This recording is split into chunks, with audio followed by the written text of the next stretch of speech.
का मौका मिलने का मौका का प्रयास दिया जाता है। भगवान बार बार मौका देते हैं कि शायद अब समझ जाए, अब समझ जाए, अब समझ जाए। नहीं तो आप देखिए रामचरितमानस में जब सुग्रीव ने बता दिया था कि सीता को रावण ले गया तो सीधे चढ़ाई कर देते, लेकिन उन्होंने पहले हनुमान को भेजा, फिर ऐसे ही वो संदेश भेजते रहे कि हमें तो कुछ और नहीं चाहिए। भगवान क्या मौका मिलता है बचने का। उद्धार हुआ पूतना का। एक दिन तो भगवान लेटे हुए थे, छकड़े के नीचे मां ने लेटा दिया, भगवान के पैर के स्पर्श से छकड़ा पलट गया। अब ये छकड़ा क्या होता है? बैलगाड़ी। बैलगाड़ी। अब जिसका स्वभाव बैल है उसको पता है बैलगाड़ी। जो बेचारा शांत स्वभाव का है उसको क्या पता बैलगाड़ी क्या होती है। और अब तो ये पन्नों में ही रह गई हैं बैलगाड़ियां। एक दिन तूफान आया तृण के रूप में। तृण कहते तिनके को। और जब तिनका बार बार आवर्त करने लगे, घूमने लगे, तो ऐसा तृणावर्त भगवान को आकाश में ले जाकर के भगवान का गला दबाने का प्रयास किया, लेकिन भगवान ने तृणावर्त के भी प्राण ले लिए। अब समझिएगा, जब से भगवान पैदा हुए हैं तब से उपद्रव शुरू है। आप कहीं भी चले जाओ, जो किस्मत में लिखा के लाए हैं उससे पिंड नहीं छूटेगा। उससे पिंड तभी छूटेगा जब खोपड़ी में हरे बांस का डंडा पड़ेगा। कौन सी प्रक्रिया होती है, उसको क्या बोलते हैं बताइए? हाँ, वो संस्कार है। नहीं तो कोई पुत्र अपने पिता के मस्तक पे क्या डंडा मारेगा क्या? वो इसलिए मारा जाता है कि कहीं अगर प्राण मस्तक में छिपे बैठे हों, कपाल में छिपे बैठे हों, घुसे बैठे हों, तो पिता अपने पुत्र को संस्कारित करने के लिए अपने हृदय पर पत्थर रख के अपने पिता के मस्तक पर बांस के डंडे से प्रहार करता है। शास्त्र कहता है कि जब प्राण आंख मुंह नाक कान से निकलते हैं तो व्यक्ति को स्वर्ग मिलता है, लेकिन जब प्राण कहां से निकलते हैं? कपाल से, चोटी के स्थान से, सर के स्थान से, तो व्यक्ति को वैकुंठ मिलता है। धीरे धीरे 10-11 दिन बीते और बड़े व्यक्ति के घर के आंगन का पूजन कौन नहीं करना चाहता? सब चाहते हैं। बड़े व्यक्ति से जुड़ना कौन नहीं चाहता? सब चाहते हैं, क्योंकि बड़े वृक्ष से जुड़ करके रहेंगे तो बड़े वृक्ष की छाया हमारे ऊपर हमेशा बनी रहेगी। क्या बनी रहेगी? छाया। लेकिन इसका दूसरा पहलू भी समझिएगा। बड़े वृक्ष के नीचे छोटे वृक्ष, पूरा कुनबा आ गया है क्या? बड़े वृक्ष के नीचे छोटे वृक्ष पनपते भी नहीं है। इसका भी ध्यान रखिएगा। बड़े वृक्ष के नीचे सुंदर छाया तो रहती है, बरगद के नीचे छाया तो रहती है, लेकिन बरगद के नीचे कोई बिरवा लगा देंगे तो पनपेगा भी नहीं। इसलिए किसी जगह यह भी कहा जाता है, एकला चल, अकेले चल। समय बीता।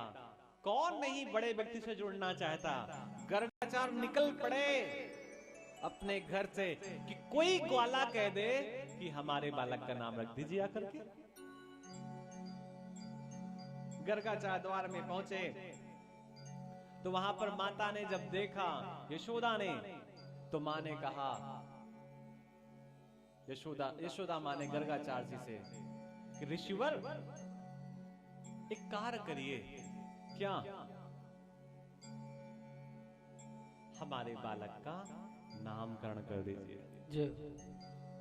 गर्गाचार्य जी ने नाटक किया, मना कर दिया, नाना नामकरण नहीं करेंगे। क्यों? अगर हम नामकरण करेंगे और नामकरण करने में कोई उत्साह हो गया और कंस को मालूम पड़ गया तो कंस इसके प्राण ले लेगा और हत्या का दोष हमारे ऊपर आएगा। तब यशोदा ने कहा, आप ऐसा करिए, बालक का नाम अकेले रख दीजिए, एकांत में। गर्गाचार्य जी तैयार हो गए। कहां रखेंगे? गौशाला में। यहां कानपुर की गौओं की बात तो नहीं करते, लेकिन वो गौएं जो शुद्ध आहार खाती हैं, वो जहां गौशाला होती है वहां मक्खियां भी नहीं होती हैं। शुद्ध आहार वालों की बात कर रहे हैं। अब हम लोग इतने होशियार हैं कि कांच की शीशी भी टूट गई है तो पॉलीथीन में भर दिया, उसी में केले के छिलके भी डाल दिए और फेंक दिया। हम लोग बुद्धिमान लोग हैं। नामकरण करने का नंबर आया। गर्गाचार्य जी ने बड़े बेटे का नाम राम रखा। क्या रखा? तो यशोदा ने कहा कि आपने इनका राम नाम रख दिया तो कैसे पहचान होगी कि ये त्रेता वाले राम हैं या परशु वाले राम हैं? अरे राम में कुछ और जोड़ो। तो गर्गाचार्य जी ने कहा, इनके पास बल की अधिकता है। किसकी अधिकता है? बल की। इसलिए इनका नाम क्या है? बलराम। छोटे बेटे को गोद में लिया तो गर्गाचार्य जी का मन नाम रखने पे नहीं है। गर्गाचार्य जी ने धीरे से भगवान के पैरों को छुआ, जिन चरणों से निकली सुरसरी शंकर जटा शमाई। गंगा जल को माथे से लगा लिया बहाने से। धीरे से उनका हाथ भगवान की नाभि पे चला गया और चिंतन करने लगे, इसी नाभि से तो ब्रह्मा का प्राकट हुआ है। नाभि के ऊपर आए तो प्रभु के चरण चिन्ह मिले छाती पे। फिर गले पर आए, कपोलों पे हाथ रखा, हनु पे हाथ रखा और फिर भगवान की आंखों की ओर देखने लगे। और तभी गर्गाचार्य की समाधि लगने वाली थी तो गर्गाचार्य जी ने आंखों से नजरें हटा ली। क्यों? क्योंकि बहुत देर तक देखेंगे तो समाधि लग जाएगी और सबको पता चल जाएगा कि ये तो भगवान है। नाम रखने का नंबर आया तो तुलसी बाबा कहते हम लोग भी कहेंगे, इनके नाम अनेक अनुपा, इनके नाम अनेक अनुपा, इनके नाम अनेक अनुपा, इनके नाम अनेक अनुपा। मैं नभ कहबै सुमति अनुरूपा, जे नभ कहब सुमति अनुरूपा। मैं नभ कहब कहबै सुमति अनुरूपा। इनके नाम अनेक अनूपा। और इनके तो बहुत सारे नाम हैं, लेकिन मैं अपनी सुमति, अपनी बुद्धि के अनुसार इनके नाम रख रहा हूं। ये रात के अंधेरे में आए, कृष्ण वर्ण है इनका, इसलिए इनका नाम कृष्ण है। क्या नाम है? बोलिए कृष्ण भगवान की जय। पिता के नाम के पहले अक्षर में डंडा जोड़ देने से, क्या जोड़ देने से? डंडा, बेटे का नाम बन जाता है। पिता का नाम क्या है? बोलो। तो इनका नाम क्या है? वासुदेव। बोलिए वासुदेव भगवान की जय। तब तक तो पूरे के पूरे ब्रज में हल्ला हो गया कि लाला का नामकरण किया जा रहा है। राधे। सारी गोपियां आ गई और सभी ने कहा, अरे ये दाढ़ी वाला बाबा क्या नाम रखेगा, हम अच्छे अच्छे गूगल बाबा से नाम देख करके रखेंगे। जय।